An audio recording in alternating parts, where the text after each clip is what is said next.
어느 날 갑자기 평범했던 동네 식당에서 시체가 발견되었습니다. 그런데 더 놀라운 것은 죽은 노인 여성이 남긴 메모였죠. 더 이상 발소리가 들리지 않는다는 기묘한 문장 하나만 덩그러니 적혀 있었거든요. 처음엔 외로운 할머니의 자살처럼 보였습니다. 그런데 부엌 벽 뒤에서 40년 전에 용접으로 봉인된 지하실이 발견되었고 그 안에는 상상할 수 없는 공포가 숨어 있었습니다. 지금부터 충청남도의 작은 시골 마을에서 벌어진 이 섬뜩한 이야기를 들려드리겠습니다. 이 사건은 단순한 노인 자살에서 시작되었지만 40년간 감춰진 끔찍한 진실로 이어졌거든요. 2022년 봄, 충청남도 한 시골 마을의 조용한 주택가에 있던 작은 식당 하나가 며칠째 문을 열지 않고 있었습니다. 이 식당은 한적이라는 이름의 가족 경영 식당으로 68세 여성 박정희가 혼자서 운영하고 있었죠. 평소엔 매일 아침 일찍 문을 열어 단골 손님들에게 된장찌개와 김치찌개를 팔던 곳이었습니다. 그런데 갑자기 3일째 영업을 하지 않자 걱정된 이웃 주민이 경찰에 신고를 했던 거예요. 이웃들은 박정희가 내성적이긴 하지만 책임감이 강한 사람이라는 걸 알고 있었거든요. 경찰이 현장에 도착해보니 식당 문은 안쪽에서 잠겨 있었습니다. 아무리 두드려도 대답이 없었고 전화를 걸어도 응답하는 사람이 없었죠. 결국 경찰은 자물쇠를 부수고 안으로 들어갔습니다. 그런데 식당에 인접한 작은 부엌에서 충격적인 광경을 목격하게 됩니다. 박정희가 목을 메고 죽어 있었던 거예요. 부엌 테이블 위에는 볼펜으로 급하게 쓴 듯한 짧은 메모 한 장이 놓여 있었습니다. 글씨체는 떨리는 손으로 쓴 것 같았고 종이에는 눈물 자국도 보였어요. 그 메모에는 단 한 줄만 적혀 있었습니다. 더 이상 발소리가 들리지 않는다. 다른 설명도 없고 유서 같은 내용도 없었죠. 그냥 죽음을 앞둔 상황에서 발소리가 사라졌다는 이상한 문장만 남겨놓은 채 세상을 떠난 거였습니다. 경찰은 처음엔 이것을 외로운 노인의 전형적인 자살 사건으로 판단했어요. 이웃들과 몇 안 되는 단골 손님들의 증언에 따르면 박정희는 내성적이고 조용한 성격이지만 기본적으로 평화로운 사람이었거든요. 정신적 문제의 징후도 특별히 보이지 않았다고 했습니다. 박정희는 아버지로부터 물려받은 작은 식당을 수십 년간 혼자서 운영해왔습니다. 결혼한 적도 없고 자녀도 없었으며 알려진 친척도 거의 없었죠. 그녀의 삶은 자신이 만드는 식당 메뉴만큼이나 소박하고 평범해 보였습니다. 매일 같은 시간에 문을 열고 같은 음식을 만들어 팔고 저녁이 되면 혼자서 정리하고 문을 닫는 일상이었거든요. 사건은 이렇게 고령화되는 한국 사회의 또 다른 조용한 비극으로 끝날 것처럼 보였습니다. 하지만 운명은 다른 계획을 갖고 있었던 것 같아요. 그런데 현장을 정리하던 중 젊은 경찰관 한 명이 부엌 안쪽 벽 근처에서 이상한 점을 발견했습니다. 다른 벽들과 달리 유독 그 부분만 새로운 벽지로 도배되어 있었거든요. 색상도 미묘하게 달랐고 더 중요한 건 벽지 아래로 희미하게 직선의 윤곽이 보였다는 점이었습니다. 마치 문틀 같은 모양이었죠. 이상하다고 생각한 경찰은 벽지 일부를 뜯어보았습니다. 그 아래엔 여러 겹의 페인트와 녹이 쓴 오래된 철문이 나타났어요. 누군가 이것을 철저히 숨기려 했던 거였습니다. 문제는 이 철문이 단순히 잠겨 있는 게 아니라 완전히 용접으로 봉인되어 있었다는 점입니다. 문틀과 문짝 사이의 모든 틈이 용접되어 있었고 그 위에 시멘트로 메워져 있었죠. 누군가가 이 문을 다시는 열 수 없도록 아주 철저하게 봉인해 놓은 거였습니다. 감식 전문가의 분석에 따르면 이 작업은 상당히 오래전에 이루어진 것으로 추정되었어요. 용접 상태와 페인트 층수를 고려할 때 최소 40년 전에 봉인된 것으로 보였습니다. 이는 박정희가 어린 시절이나 젊은 성인이었을 때 이뤄진 작업이라는 뜻이었거든요. 이 발견으로 수사는 완전히 다른 방향으로 흘러갔습니다. 단순한 자살 사건이 미스터리로 바뀐 거죠. 그 문 너머에는 무엇이 있을까요? 박정희는 왜 이것을 이렇게 철저하게 숨겨놓았을까요? 그리고 발소리에 대해 쓴 그녀의 유서와는 어떤 연관이 있는 걸까요? 경찰은 봉인된 문을 열어보기로 결정했습니다. 전문가들이 현장에 투입되어 디스크 그라인더로 오래된 용접 부분을 절단하기 시작했어요. 작업은 몇 시간이 걸렸고 주변은 금속 냄새로 가득 찼습니다. 작업은 오랜 시간이 걸렸습니다. 시끄러운 소음과 함께 불꽃이 사방으로 튀었고 작은 부엌은 금속 냄새로 가득 찼죠. 마지막 이음매가 절단되자 경찰관들은 힘을 합쳐 무거운 철문을 열었습니다. 삐걱거리는 소리와 함께 문이 열리자 차가운 공기와 축축한 흙냄새가 밖으로 스며 나왔어요. 문 너머에 있던 것은 일반적인 의미의 창고나 지하실이 아니었습니다. 4미터도 안 되는 작은 방이었는데 천장이 낮고 바닥엔 시멘트 대신 다져진 흐진 흙이 깔려 있었어요. 당연히 전기는 들어오지 않았습니다. 경찰의 손전등이 비춘 광경은 모든 사람을 충격에 빠뜨렸어요. 맨 콘크리트 벽면이 어두운 갈색 얼룩으로 덮여 있었거든요. 전문가가 아니어도 그것이 마른 혈흔임을 알 수 있었습니다. 그것도 엄청난 양의 혈흔이었죠. 벽 전체가 말 그대로 피로 물들어 있었던 거예요. 그런데 더 소름 끼치는 건 따로 있었습니다. 낡은 천 조각들이 벽 한쪽에 묶여 있었고 시간이 지나면서 삭아가고 있었어요. 흙바닥 구석에는 오래된 남성용 운동화 한 켤레가 놓여 있었습니다. 그런데 입구 근처에 작은 선반 위에 놓인 물건이 그곳에 있던 모든 사람들의 등골을 오싹하게 만들었습니다. 그것은 나무로 만든 탈이었어요. 거칠게 조각되었지만 끔찍할 정도로 섬뜩한 기술로 제작된 도깨비 얼굴이었습니다. 크게 벌어진 입, 튀어나온 눈, 뾰족한 뿔을 가진 그 탈은 들어오는 사람을 똑바로 응시하고 있었어요. 그 빈 눈구멍 아래로는 무언의 비명이 얼어붙은 것 같은 표정이 새겨져 있었습니다. 마치 이 방에서 벌어진 끔찍한 일들을 모두 목격한 무언의 증인 같았거든요. 현장은 즉시 봉쇄되었습니다. 이것은 더 이상 단순한 자살 사건이 아니었어요. 40년간 세상에 숨겨져 있던 중대한 범죄 현장이었던 거죠. 과학수사팀이 이 끔찍한 방에서 작업을 시작했습니다. 벽에서 혈액 샘플을 채취하고 흙바닥을 세심하게 조사하고 천조각과 운동화를 검사했어요. 탈은 고위 수사관이 도착할 때까지 그대로 둔 채 모든 각도에서 사진 촬영을 진행했습니다. 방 전체가 범죄 현장으로 취급되어 철저한 조사가 이뤄졌거든요. 검사 결과는 수사관들을 더욱 놀라게 했습니다. 예상대로 벽의 혈흔은 오래된 것으로 수십 년 전의 것이었어요. 그런데 가장 중요한 발견은 DNA 분석 결과였습니다. 최소 2명의 서로 다른 사람의 혈액이라는 점이었거든요. 그리고 어떤 샘플도 자살한 박정희의 DNA와 일치하지 않았어요. 이것은 몇십 년 전 이 방에서 최소 2명 이상이 관련된 유혈 사건이 벌어졌다는 것을 의미했습니다.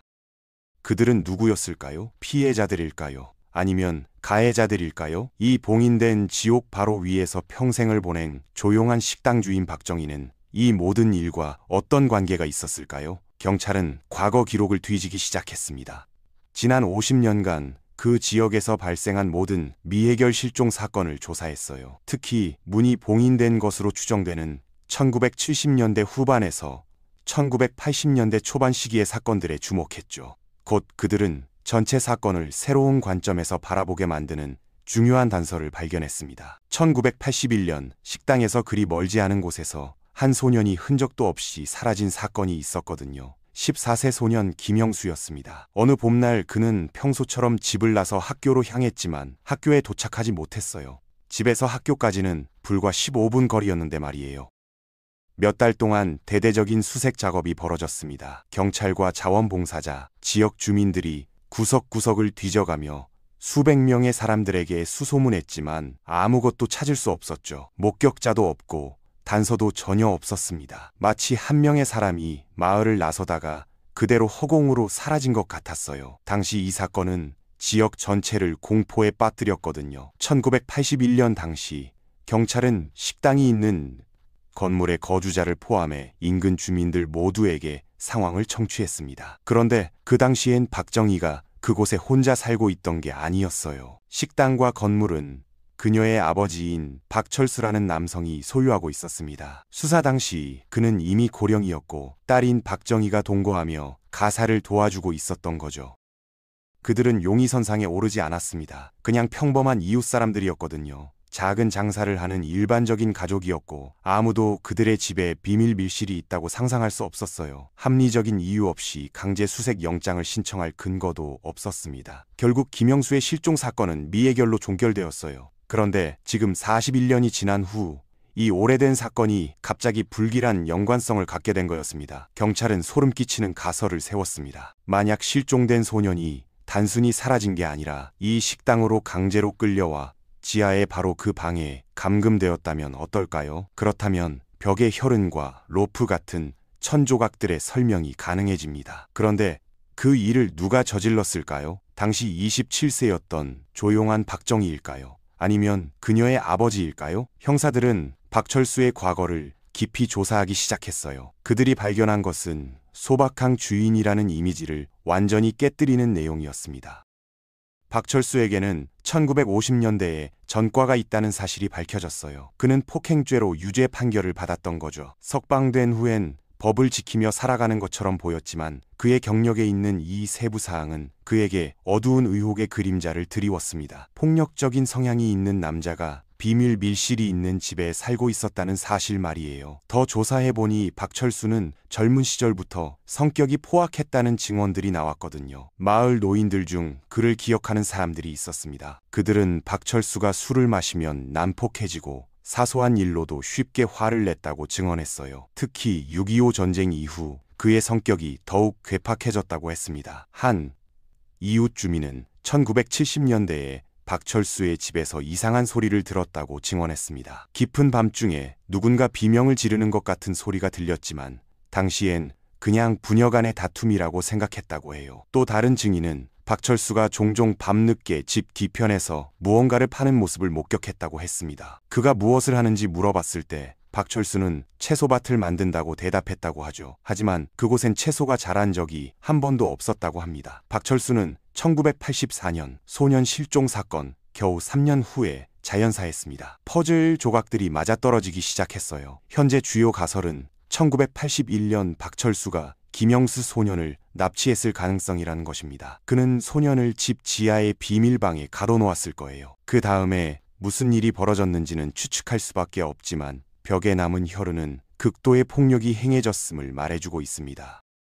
그의 딸 박정희는 이 모든 일을 알고 있었던 걸까요? 아마도 그녀는 공범이었거나 아버지의 협박에 굴복했을 수도 있습니다. 감금된 사람에게 음식과 물을 가져다 주거나 흔적을 치우는 일을 도왔을지도 모르죠. 혹은 그녀는 완전히 잔혹한 아버지의 지배하에 있었을 수도 있어요. 당시 27세였던 그녀로서는 아버지에게 거역하기 어려웠을 거거든요. 1980년대 초반 한국의 가불항적 문화에서 아버지의 명령은 절대기였으니까요. 수사팀은 박정희의 과거를 더 깊이 파헤쳤습니다. 그들은 그녀가 1970년대 후반부터 극도로 내향적으로 변했다는 사실을 발견했어요. 한때 밝았던 소녀가 갑자기 사람들과의 접촉을 피하기 시작했다는 거죠. 그녀의 옛 동창 한 명은 박정희가 고등학교 졸업 후 완전히 달라졌다고 증언했습니다. 예전엔 친구들과 어울리기 좋아했는데 어느 순간부터 연락을 끊고 집 밖으로 잘 나오지 않게 되었다고 해요.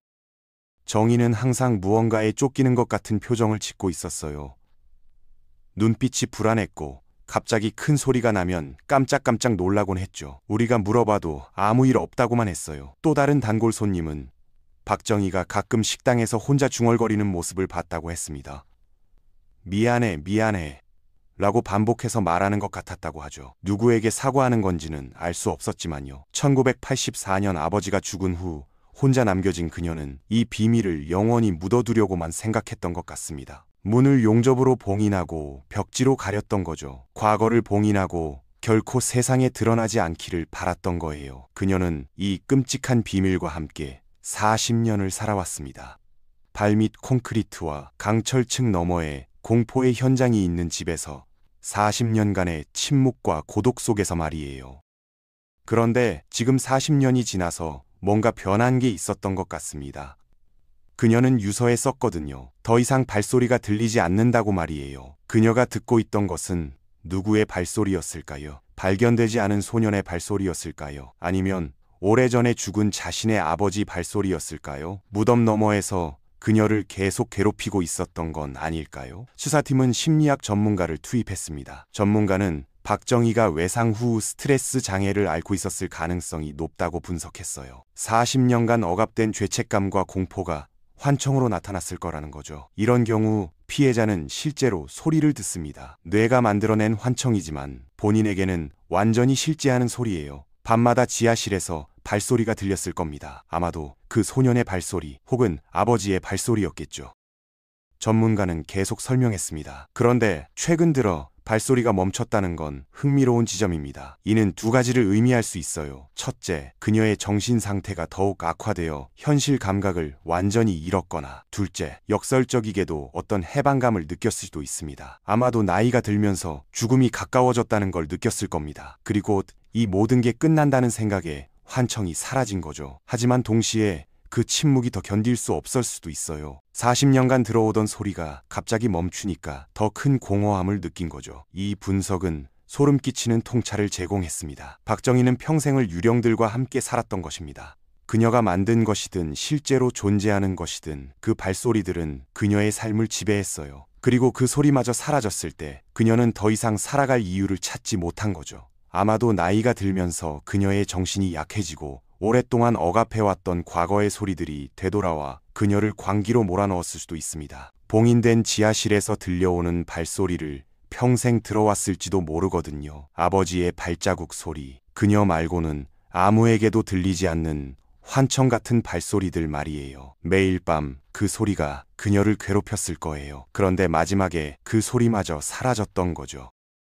경찰은 또 다른 중요한 단서를 찾았습니다. 박정희의 방에서 오래된 일기장 여러 권을 발견한 거예요. 1980년대 초반부터 쓰기 시작한 일기였는데 대부분은 평범한 일상이 기록되어 있었습니다. 하지만 1981년 5월의 일기는 달랐습니다. 그 달의 기록은 모두 찢어져 있었어요. 누군가가 의도적으로 그 부분만 제거한 것이었죠. 김영수가 실종된 시기가 바로 1981년 5월이었습니다. 그리고 1984년 7월, 아버지가 사망한 직후의 일기에는 이런 구절이 있었습니다. 드디어 끝났다. 이제 아무도 모를 것이다. 나는 이 집을 떠나지 않을 것이다. 이곳이 내 감옥이고 동시에 내 속죄의 장소다. 나는 평생 이곳을 지킬 것이다. 2000년대 초반의 일기에는 이런 내용도 있었습니다. 오늘 밤도 발소리가 들렸다. 작고 가벼운 발소리, 아이의 발소리 같다. 부엌 바닥 아래에서 들려온다. 나는 알고 있다. 그것이 무엇인지. 하지만 아무것도 할 수 없다. 2010년대의 일기는 더욱 혼란스러웠습니다. 발소리가 점점 크게 들린다. 낮에도 들린다. 손님들은 못 듣는 것 같다. 나만 듣는다. 왜 나만 듣는 걸까? 아빠도 듣고 있을까? 아빠가 있는 곳에서도. 그리고 마지막 일기. 그녀가 죽기 며칠 전에 쓴 것으로 보이는 기록이었습니다. 발소리가 멈췄다. 3일째 아무 소리도 들리지 않는다. 이상하다.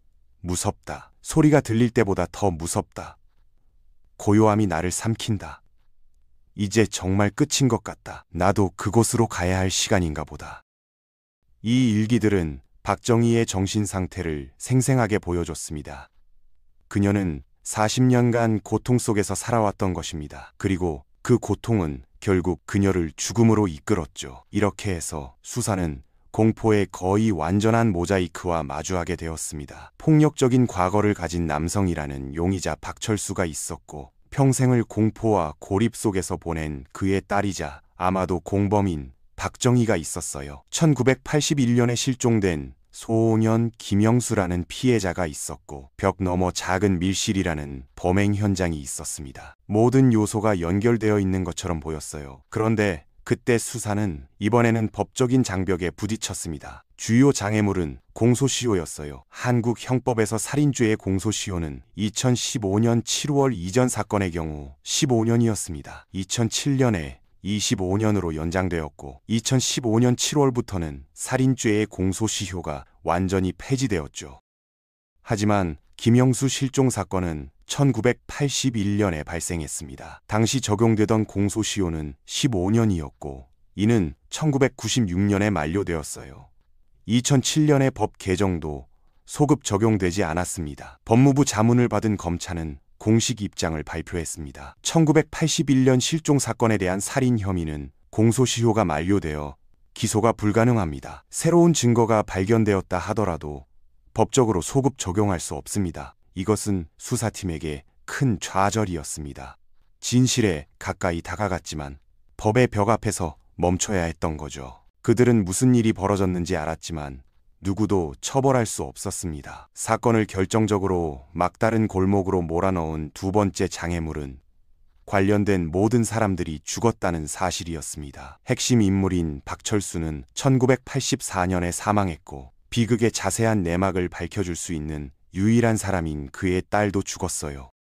신문할 상대도 기소할 상대도 없었던 거죠. 결국 수사는 막혔습니다. 용의자의 사망과 공소시효 만료로 인해 공식적으로 종료되었고 지방 당국에게 이야기는 끝이었어요. 그러나 이 사건을 다룬 사람들에게는 너무나 많은 의문들이 남아 있었습니다. 벽에서 발견된 두 번째 사람의 혈액은 누구의 것이었을까요? 감식 과학자들은 이를 확인하기 위해 모든 노력을 기울였어요. 박철수에 보관된 생체 물질을 찾아 비교했지만 결정적인 결과를 얻을 수 없었어요. 샘플이 너무 오래되었거든요. 공식적인 견해로는 아마도 박철수 자신의 혈액으로 피해자와 격투하다가 다쳤을 가능성이 있다고 했습니다. 하지만 일부 수사관들은 다른 가설을 제시했습니다. 혹시 그 방에 또 다른 피해자가 있었던 건 아닐까요? 김영수 이전에 다른 사람이 감금되었을 가능성은 없을까요?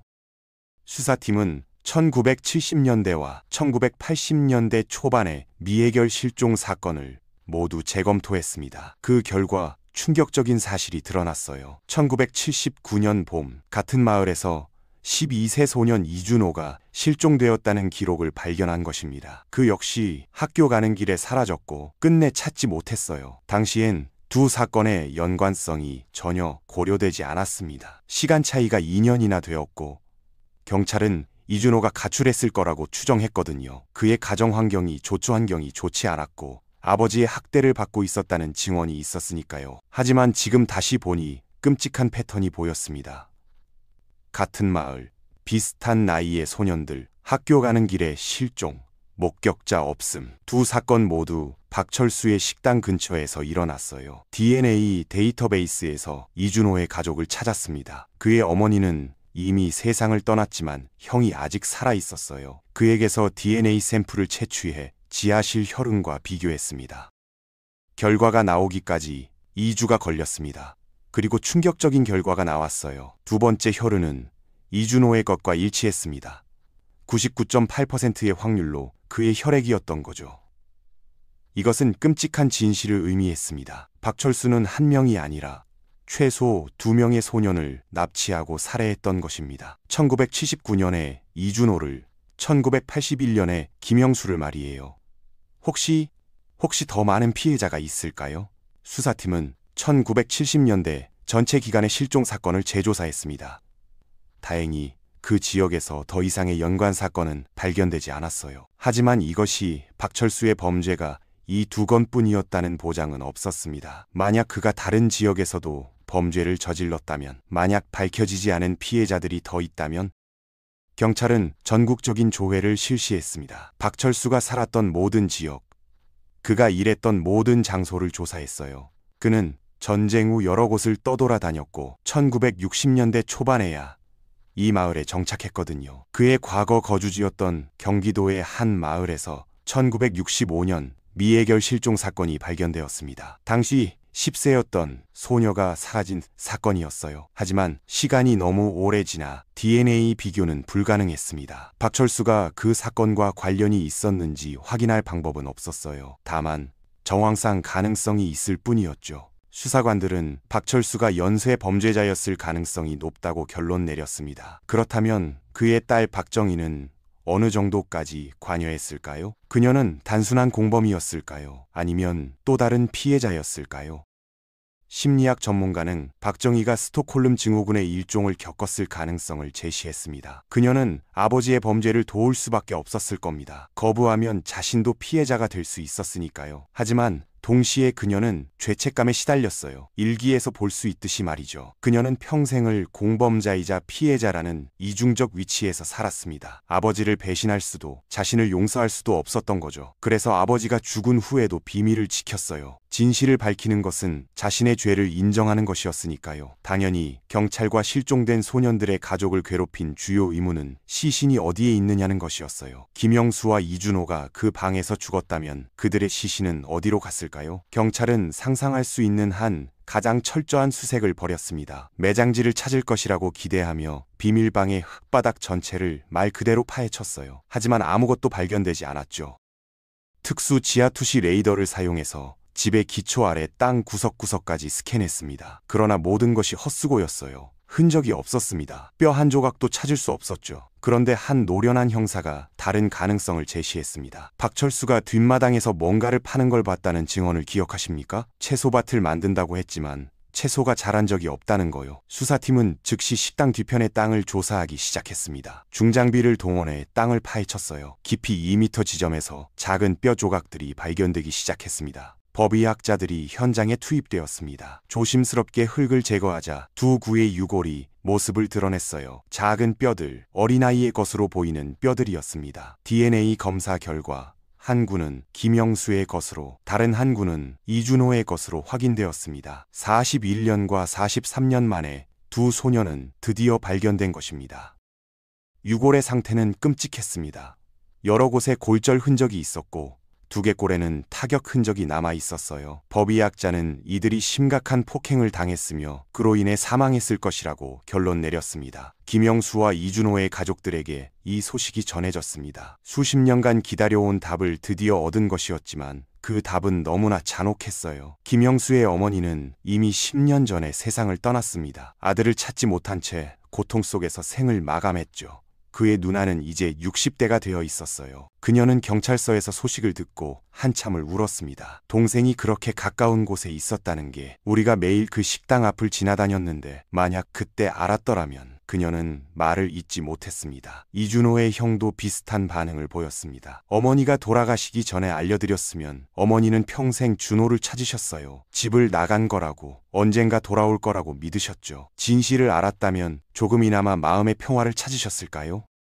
2022년 가을, 두 소년의 합동 장례식이 치러졌습니다. 마을 주민들 모두가 참석했어요. 40년 만에 그들은 제대로 된 장례를 치르고 평안히 잠들 수 있게 되었습니다. 수사 종료 후 그 집의 운명에 대한 결정이 내려졌습니다. 중대한 범죄의 흔적이 있는 곳으로 확인된 이상 거기서 계속 살아가는 것은 불가능했어요. 식당 한적은 영원히 문을 닫았습니다. 얼마 후 건물이 매각되고 완전히 철거되었어요. 지금 그곳에는 빈 땅만 남아 있습니다. 흙바닥과 콘크리트 벽, 혈흔이 있었던 방은 더 이상 존재하지 않아요. 비극이 전개된 물리적 공간이 마치 존재하지 않았던 것처럼 역사에서 지워진 거죠. 하지만 그곳에서 벌어진 끔찍한 일들의 기억은 지워지지 않았어요. 집에 있던 물품들 대부분은 폐기되었습니다. 그런데 그중 한 가지는 다른 운명을 맞았어요. 수십 년간 공포의 무언의 증인이었던 나무 탈은 특별한 유물로 인정받았습니다. 그것은 파괴되지 않고 충남 지역 민속박물관에 기증되었어요. 오늘날 그것은 거기서 유리 너머 전시실 한 구석에 보관되어 있습니다. 그 옆에는 건조한 공식적인 말로 쓰인 작은 설명판이 걸려 있어요. 도깨비 탈, 나무 조각, 1970년대 추정, 2022년 경찰 수사 중 발견, 범죄사의 일부로 간주된. 관광객과 박물관 방문자들은 별 생각 없이 그것에 잠깐의 시선을 던질 뿐입니다. 그들에게 그것은 그냥 전시품일 뿐이에요. 소름 끼치긴 하지만 매력적인 유물이죠. 그들은 전체 이야기를 모르거든요. 봉인된 벽 너머의 혈흔, 실종된 소년들, 과거에서 들려오는 유령 같은 발소리를 모르는 거예요. 그리고 결국 죽을 때까지 이 지옥 위에서 40년간 살아온 여인에 대해서도 모릅니다. 탈은 텅 빈 나무 눈구멍 아래에서 그들을 바라보고 있습니다. 그 얼어붙은 웃음 속에는 모든 말할 수 없는 고통과 잔혹한 비밀들이 스며들어 있어요. 봉인댕의 비밀은 밝혀졌지만 도깨비 탈의 얼어붙은 비명은 지금도 메아리치고 있는 듯합니다. 사건이 종료된 후 한국 사회는 이 끔찍한 이야기에 충격을 받았습니다. 언론은 연일 이 사건을 보도했고 사람들은 어떻게 이런 일이 40년 동안 숨겨질 수 있었는지 의문을 제기했어요. 전문가들은 여러 요인을 지적했습니다. 1980년대 초반의 수사 기술은 지금보다 훨씬 원시적이었고 강제 수색에 대한 법적 제약도 많았어요. 무엇보다 아무도 평범한 식당 아래에 비밀 감옥이 있을 거라고 상상하지 못했던 것이죠. 인권단체들은 이 사건을 계기로 오래된 미해결 사건들을 재조사해야 한다고 주장했습니다. 과거에 놓친 단서들이 분명히 있을 겁니다. 현대기술로 재조사하면 더 많은 진실이 밝혀질 수 있어요. 경찰청은 1970년대와 1980년대의 모든 미해결 실종 사건을 재검토하는 특별팀을 구성했습니다. 하지만 대부분의 사건에서 증거가 이미 소실되었거나 관련자들이 모두 사망한 상태였어요. 마을 사람들도 큰 충격을 받았습니다. 수십 년간 그들 곁에서 평범하게 살아온 사람들이 실은 끔찍한 비밀을 숨기고 있었다는 사실을 받아들이기 어려워했죠. 한 노인은 이렇게 말했습니다. 박 씨 부녀가 과묵하긴 했지만 나쁜 사람들 같지는 않았어요. 특히 정희는 항상 조용하고 예의 바른 아이였죠. 그런데 그 아이가 그런 일을 알고 있었다니 얼마나 힘들었을까요? 또 다른 주민은 분노를 표출했습니다. 40년이나 우리를 속였어요. 우리 아이들이 그 식당에서 밥을 먹었어요. 바로 그 아래에 시신이 묻혀 있는 줄도 모르고 말이에요. 생각만 해도 끔찍합니다. 사건의 여파는 오래 지속되었습니다. 마을 사람들은 서로를 의심하기 시작했어요. 혹시 다른 집에도 비밀이 있는 건 아닐까? 이웃들이 정말로 아무것도 모르고 있었던 걸까? 신뢰의 붕괴는 작은 마을 공동체를 흔들었습니다. 사람들은 예전처럼 문을 열어두고 살지 않게 되었고 이웃 간의 교류도 줄어들었어요. 한 끔찍한 비밀이 공동체 전체에 상처를 남긴 것입니다. 그리고 어딘가에서는 여전히 누군가의 발소리가 울리고 있을지도 모릅니다. 박정희가 더 이상 들을 수 없게 된 그 발소리가 말이에요. 이제 그 발소리는 우리 모두의 귀에 들립니다. 잊혀진 피해자들의 발소리, 정의를 찾지 못한 영혼들의 발소리가 말이죠. 40년간 봉인되었던 공포는 이제 세상에 드러났지만 질문들은 여전히 남아있습니다. 박철수는 정말로 두면연만 죽였을까요? 박정희는 정말로 공범이었을까요? 아니면 또 다른 피해자였을까요? 그리고 가장 중요한 질문, 우리 주변에 아직 발견되지 않은 비밀의 방들이 더 있는 건 아닐까요? 침묵 속에 묻혀있는 또 다른 진실들이 말이죠. 박물관의 도깨비 탈은 여전히 방문객들을 바라보고 있습니다. 그 빈 눈구멍 속에는 끝나지 않은 이야기들이, 밝혀지지 않은 진실들이 숨어 있는 것만 같습니다.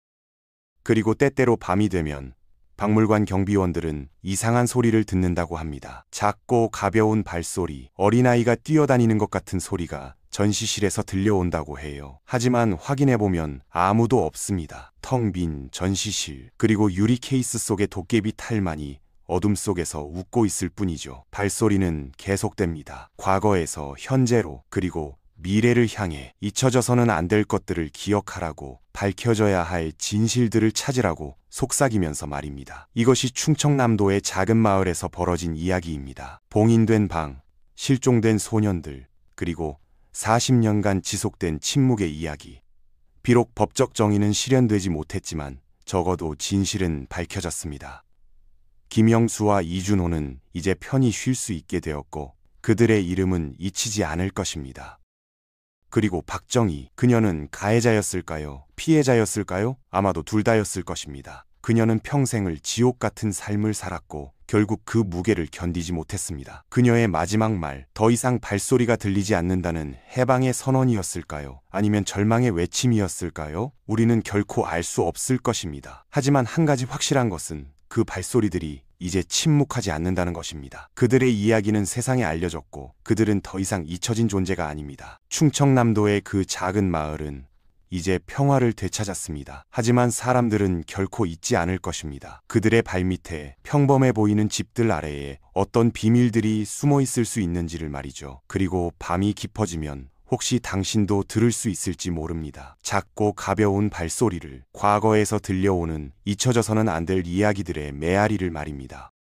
사건이 마무리된 후 수사에 참여했던 한 베테랑 형사는 은퇴를 앞두고 회고록을 남겼습니다. 그는 30년 경찰 생활 중 가장 잊을 수 없는 사건으로 이 사건을 꼽았어요. 저는 수많은 범죄 현장을 봐왔습니다. 하지만 그 봉인된 방만큼 제 마음에 깊은 상처를 남긴 곳은 없었어요. 그곳은 단순한 범죄 현장이 아니었습니다. 그것은 인간의 잔혹함과 고통이 응축된 공간이었죠. 특히 박정희의 일기를 읽었을 때 저는 복잡한 감정에 휩싸였습니다. 그녀는 분명히 범죄를 알고 있었고 어쩌면 도왔을지도 모릅니다. 하지만 동시에 그녀 역시 희생자였어요. 아버지의 폭력과 협박에 시달리며 평생을 공포 속에서 살아야 했던 또 다른 피해자였던 겁니다. 그는 박정희의 심리 상태에 대해 더 깊이 분석했습니다. 그녀가 왜 진실을 밝히지 않았는지 많은 사람들이 비난합니다. 하지만 그녀의 입장에서 생각해 보세요. 아버지가 살아있을 때는 두려움 때문에, 아버지가 죽은 후에는 죄책감 때문에 말할 수 없었을 겁니다. 게다가 그녀는 공범으로 처벌받을 것을 두려워했을 거예요. 진실을 말하는 순간 그녀의 삶도 끝장나는 거니까요. 그래서 그녀는 침묵을 선택했고 그 침묵이 결국 그녀를 죽음으로 몰아간 겁니다. 형사는 또한 사건 수사 과정에서 있었던 인상 깊은 순간들을 회고했습니다. 우리가 뒷마당에서 유골을 발견했을 때 현장에 있던 모든 사람이 울었습니다. 저도 울었어요. 40년 넘게 그 작은 뼈들이 땅속에 묻혀 있었다는 사실이 너무나 비통했습니다. 특히 김영수의 누나가 현장에 왔을 때가 기억납니다. 그녀는 동생의 운동화를 보고 즉시 알아봤어요. 어머니가 시장에서 사준 운동화였다고 했습니다. 그 운동화를 신고 학교에 가던 날이 마지막이었다고요. 한편 사건은 학계에서도 큰 관심을 받았습니다. 범죄 심리학자들은 박철수의 심리를 분석하기 시작했어요. 서울대학교 심리학과의 한 교수는 박철수를 전형적인 권력지향적 연쇄살인범으로 분류했습니다. 그는 전쟁의 트라우마를 겪었고 사회에서 인정받지 못한 좌절감을 가지고 있었어요. 그 분노와 좌절이 약자인 아이들에게 향한 것입니다. 그가 피해자를 감금하고 장기간 고문한 것은 통제욕의 발현입니다. 그는 자신의 삶을 통제할 수 없었기에 다른 사람의 생명을 완전히 통제함으로써 권력감을 느꼈던 거죠. 이것은 많은 연쇄 범죄자들에게서 나타나는 패턴입니다. 또 다른 전문가는 가족 역학에 주목했습니다. 박정희는 아버지의 범죄에 연루되면서 평생 동안 심각한 정신적 고통을 겪었어요. 이런 경우 피해자는 종종 해리성 장애를 발전시킵니다. 현실을 부정하고 일어난 일을 마치 자신의 일이 아닌 것처럼 느끼는 거죠. 하지만 박정희의 경우 그녀는 현실을 부정할 수 없었습니다. 매일 그 집에서 살면서 범죄 현장 바로 위에서 생활하면서 말이에요. 그래서 환청이라는 형태로 증상이 나타난 겁니다. 발소리는 그녀가 억압한 죄책감과 공포의 구체화였어요. 사건은 또한 법적 논쟁을 불러일으켰습니다. 공소시효 제도에 대한 비판이 쏟아졌거든요. 한 변호사는 이렇게 주장했습니다. 살인죄의 공소시효가 폐지된 건 2015년입니다. 하지만 그 이전 사건들은 여전히 시효의 벽에 막혀 있어요. 이것은 정의롭지 않습니다. 진실이 밝혀져도 처벌할 수 없다면 법의 의미가 무엇입니까? 반대 의견도 있었습니다. 한 법학 교수는 소급 적용의 위험성을 지적했어요. 법의 소급 적용은 매우 위험합니다. 오늘 합법이었던 것이 내일 불법이 되고 처벌받는다면 그것은 법치주의의 근간을 흔드는 겁니다. 공소시효는 법적 안정성을 위해 필요한 제도예요. 하지만 피해자 가족들의 입장은 달랐습니다. 이준호의 형은 국회에서 열린 청문회에서 증언했습니다. 우리 가족은 43년을 기다렸습니다. 동생을 찾기 위해 평생을 바쳤어요. 그런데 이제 와서 시효가 지났다고, 범인이 이미 죽었다고 하면 그게 정의입니까? 법은 피해자를 위해 있어야 합니다. 가해자를 보호하기 위한 게 아니에요. 공소시효라는 제도가 정말로 사회 정의에 기여하는지 우리 모두 다시 생각해봐야 합니다. 이 청문회를 계기로 국회에서는 오래된 미해결 사건의 공소시효를 특별법으로 연장하자는 논의가 시작되었습니다. 하지만 법조계의 반대로 법안은 통과되지 못했어요. 한편 마을에서는 추모 사업이 진행되었습니다. 김영수와 이준호를 기리기 위한 작은 공원이 만들어졌어요. 그곳에는 두 소년의 이름이 새겨진 추모비가 세워졌습니다. 추모비에는 이런 문구가 새겨져 있습니다. 김영수 1967-1981, 이준호 1967-1979. 너무 일찍 우리 곁을 떠난 두 별에게 당신들의 이름을 우리는 영원히 기억할 것입니다. 당신들의 고통이 헛되지 않도록 우리는 더 안전한 사회를 만들기 위해 노력할 것입니다. 매년 두 소년이 실종된 날이 되면 마을 사람들은 이곳에 모여 추모 행사를 엽니다. 학생들이 꽃을 바치고 추모 촛불을 켜죠. 잊지 않겠다는 약속을 되새기면서 말이에요. 박정희의 무덤은 마을 공동묘지 외곽에 조촐하게 마련되었습니다. 장례식에는 몇몇 이웃들만 참석했어요. 많은 사람들이 그녀를 용서하지 못했거든요. 하지만 그녀의 묘비에는 간단한 문구가 새겨져 있습니다. 박정희 1954의 이계니 2점. 평생을 고통 속에서 살았던 영혼이여, 이제 평안을 찾으소서. 누가 이 문구를 선택했는지는 알려지지 않았습니다. 아마도 수사팀 중 누군가였을 거예요. 그녀에게도 자비를 베푸는 것이 옳다고 생각한 사람이 있었던 것이죠. 사건 이후 전국적으로 비슷한 사례가 없는지 조사가 이루어졌습니다. 놀랍게도 몇몇 지역에서 유사한 사건들이 발견되었어요. 경상도의 한 농가에서 50년 전에 봉인된 우물이 발견되었습니다. 그 안에서는 신원 미상의 유골이 나왔어요. 전라도에서는 폐가의 벽 속에서 어린이의 뼈가 발견되기도 했습니다. 이런 발견들은 우리 사회의 어두운 과거를 다시 한번 상기시켰습니다. 1960년대부터 1980년대까지 빈곤과 혼란의 시대에 얼마나 많은 범죄가 은폐되었을까요? 얼마나 많은 피해자들이 잊혀졌을까요? 정부는 과거 미해결 사건 진상규명위원회를 설립했습니다. 이 위원회는 1960년대부터 1990년대까지의 모든 미해결 실종 사건을 재조사하기로 했어요. 위원회의 한 조사관은 이렇게 말했습니다. 우리가 발견한 것은 빙산의 일각일 수 있습니다. 당시에는 수사 기술도 부족했고 기록 관리도 제대로 되지 않았어요. 많은 사건들이 제대로 조사되지 않은 채 종결되었습니다.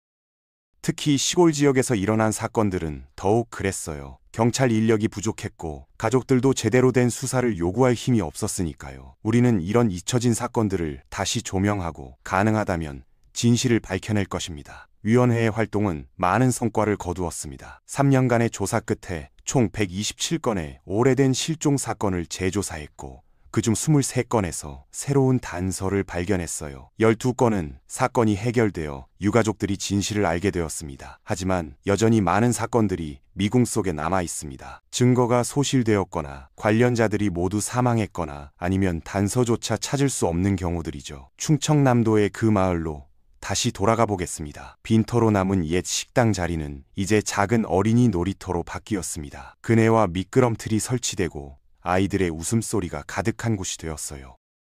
이것은 상징적인 변화였습니다. 죽음과 공포의 장소가 생명과 기쁨의 공간으로 탈바꿈한 것이죠. 마을 사람들은 이것이 최선의 방법이라고 생각했어요. 과거를 지우는 것이 아니라 새로운 의미를 부여하는 것이라고 말이에요. 놀이터 한 구석에는 작은 표지판이 세워져 있습니다. 이곳을 이용하는 모든 어린이들이 안전하고 행복하기를 바랍니다. 우리는 과거의 아픔을 기억하며 더 나은 미래를 만들어갑니다. 이제 그곳에서 뛰어노는 아이들은 그 땅 아래 묻혀있던 비극을 알지 못합니다. 그리고 그것이 어쩌면 맞는 것일지도 모릅니다. 새로운 세대는 과거의 공포에 짓눌리지 않고 희망을 가지고 살아가야 하니까요.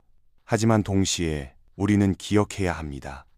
김영수와 이준호를 그리고 박정희를. 그들의 이야기는 단순한 범죄 사건이 아닙니다. 그것은 침묵의 위험성에 대한, 은폐된 진실의 무게에 대한, 그리고 용기 있는 증언의 중요성에 대한 교훈입니다. 만약 누군가가 1981년에 용기를 내어 의심을 신고했더라면, 만약 박정희가 아버지가 죽은 후 진실을 밝혔더라면 역사는 달라졌을까요? 우리는 알 수 없습니다. 하지만 한 가지 확실한 것은 침묵은 결코 문제를 해결하지 못한다는 것입니다. 숨겨진 진실은 언젠가 드러나게 되어 있고 그때까지의 시간은 더 많은 고통만 만들어낼 뿐이죠. 이 사건을 계기로 한국 사회는 변화를 시작했습니다. 아동실종 신고 시스템이 개선되었고 미제 사건에 대한 관심이 높아졌어요. 오래된 증거들을 보관하는 시스템도 강화되었습니다. 경찰청은 콜드케이스 전담팀을 확대 운영하기 시작했습니다. 이 팀은 오로지 오래된 미해결 사건만을 전담하며 새로운 과학기술을 활용해 과거의 증거들을 재분석합니다. 한 콜드케이스 전담 형사는 이렇게 말했습니다. 우리는 포기하지 않습니다. 아무리 오래된 사건이라도 피해자와 가족들은 진실을 알 권리가 있어요. 그것이 우리의 사명입니다.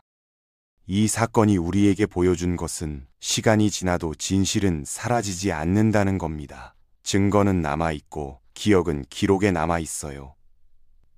우리가 포기하지 않는 한 정의는 반드시 실현될 수 있습니다. 민속박물관의 도깨비 탈은 여전히 방문객들을 맞이하고 있습니다. 사건이 알려진 후 이 탈을 보기 위해 찾아오는 사람들이 늘었어요. 어떤 사람들은 호기심으로, 어떤 사람들은 추모의 마음으로 찾아옵니다. 방명록에는 다양한 메시지들이 남겨져 있어요.